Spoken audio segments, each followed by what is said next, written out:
These people had one thing in common. They knew they had it in themselves. They knew they could be something beyond where they were. They were willing to put their time, their energies to better themselves.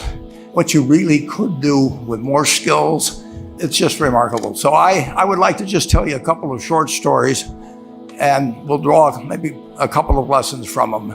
I would like to tell you of two women that each sold a business to Berkshire Hathaway, to me actually, for many, many, many millions of dollars. Both of them started with $2,500. By a coincidence, it was the exact same amount. It was everything they had in the world. And one of them was a woman who landed in Seattle in 1917, couldn't speak a word of English, had a tag around her neck. The tag said, Fort Dodge, Iowa. The Red Cross got her to Fort Dodge, where she was reunited with her husband who had come to the country a couple of years earlier. And she lived in Fort Dodge for 2 years. And as she put it,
well,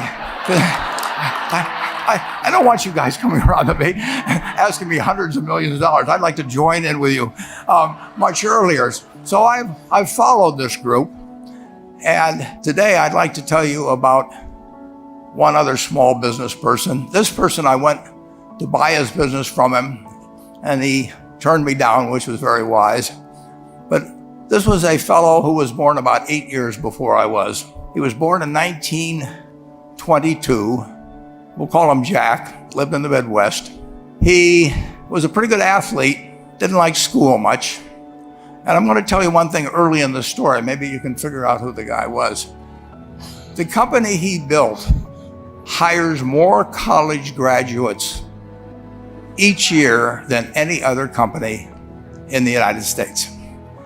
And this fellow, who was destined for this but did not know it, Jack, went to college for a year and then dropped out. He really wasn't that interested in school.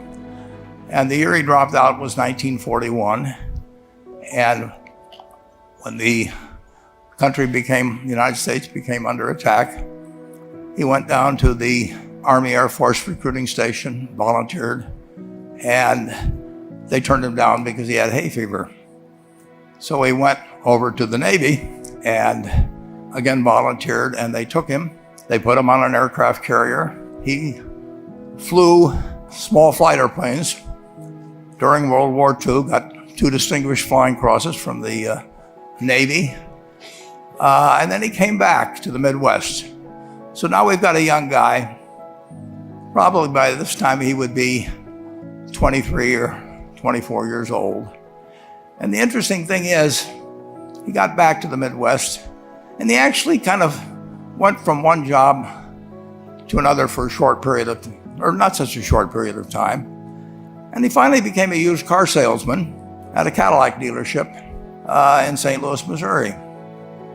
And at age 35, having moved up in the organization, the sales organization, he said to his boss, "Could I go into car leasing business with you?" The boss said, "Well, if you'll cut your salary in half and you'll come up with," I think it was $25,000, which he borrowed, "we can become partners in a car leasing company." So